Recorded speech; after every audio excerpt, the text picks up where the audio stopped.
Vamos a empezar con una pregunta sencilla pero profunda de Promised Neverland. ¿Qué te hicieron?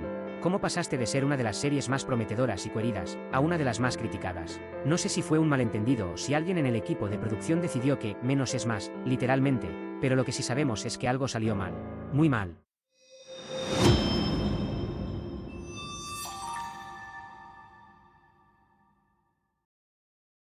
Para entender qué le pasó a The Promised Neverland, hay que empezar por el principio, cuando todo era promesas y emoción. Esta historia comenzó en 2016, cuando el manga creado por Kyu Shiarai y dibujado por Posuka Demisu comenzó a publicarse en la revista Shonen Jump. Y vaya que The Promised Neverland no era cualquier cosa. Era un shounen, sí, pero rompía todos los esquemas a los que estábamos acostumbrados. Aquí no había espadachines, ni ninjas, ni superpoderes. No, aquí había niños. Niños atrapados en un orfanato que, spoiler alert, no era el típico lugar donde los huérfanos juegan al escondite y cantan canciones felices. Era un lugar mucho más oscuro, donde se gestaba un terror psicológico que poco a poco se iba revelando. El éxito del manga fue casi inmediato. La trama era intrigante, los personajes eran entrañables. Emma, Rei y Norman se convirtieron rápidamente en favoritos de los fans, y la tensión crecía con cada capítulo. ¿Qué estaba pasando en Gracefield House? ¿Por qué los niños más brillantes desaparecían de repente, como si los estuvieran adoptando? Los lectores no podían despegarse de la historia, y cada nuevo capítulo traía más preguntas que respuestas. Y entonces, en 2019, llegó el anime. Y vaya que fue un bombazo. La primera temporada de The Promised Neverland fue todo lo que los fans del manga habían soñado y más. El estudio Cloverworks supo capturar a la perfección la atmósfera tensa y angustiante del orfanato. Los primeros episodios, donde Emma, Rei y Norman descubren la espeluznante verdad detrás de Gracefield House, lograron atrapar no solo a los fans del manga, sino a una audiencia completamente nueva.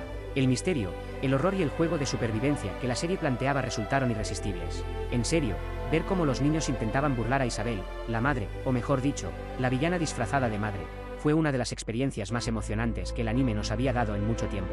Es más, podríamos decir que la primera temporada de The Promised Neverland fue una obra maestra en términos de tensión narrativa. Cada episodio nos dejaba al borde del asiento, mordiéndonos las uñas, esperando el momento en que Emma y compañía lograran escapar de las garras de Isabel y los monstruosos que acechaban fuera del orfanato. Era como si estuviéramos viendo una versión anime de Prison Break, pero con niños, demonios y un nivel de intriga que no habíamos visto en mucho tiempo. Pero entonces, llegó la segunda temporada. Y aquí es donde comienza la tragedia. La primera temporada cubrió fielmente el arco de Gracefield House, que es una de las partes más brillantes de la historia.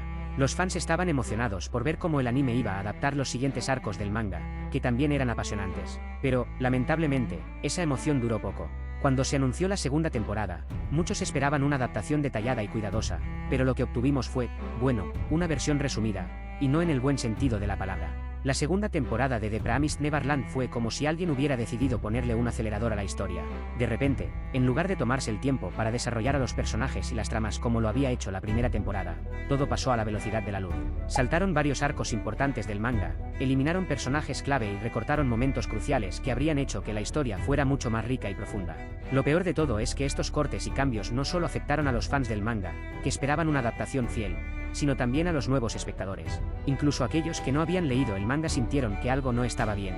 La trama avanzaba demasiado rápido, los personajes parecían tomar decisiones sin suficiente contexto, y las emociones que antes habíamos sentido en la primera temporada parecían haberse desvanecido.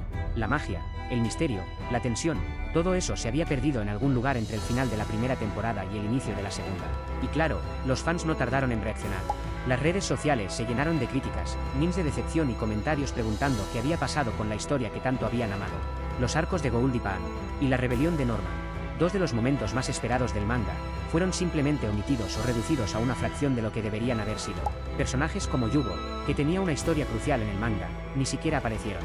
En lugar de darnos más desarrollo, el anime parecía decidido a terminar la historia lo más rápido posible. Aquí es donde la serie recibió su mayor golpe. Los fans se sintieron traicionados. ¿Cómo podía ser que una historia tan brillante, con tanto potencial, fuera reducida a un simple resumen apresurado? ¿Por qué se tomaron tantas decisiones cuestionables en la producción? A estas alturas, muchos empezaron a teorizar que el problema podía estar en las limitaciones de tiempo o presupuesto, o quizás en una mala planificación desde el inicio. Sea cual sea la razón, la segunda temporada de The Promised Neverland pasó de ser uno de los estrenos más esperados del año a una de las mayores decepciones. Y entonces llegó el final. Y vaya final. Si ya de por sí la segunda temporada había dejado a los fans descontentos, el final de la serie fue la gota que colmó el vaso. El último episodio intentó atar todos los cabos sueltos de manera apresurada, usando una serie de imágenes estáticas que parecían más un PowerPoint que un desenlace épico. En lugar de darnos un cierre emocional y satisfactorio, el final dejó una sensación de vacío, como si todo el viaje de Emma, Rey y Norman no hubiera tenido el peso que merecía. Las críticas no tardaron en llegar. Los fans estaban enfadados, y con razón.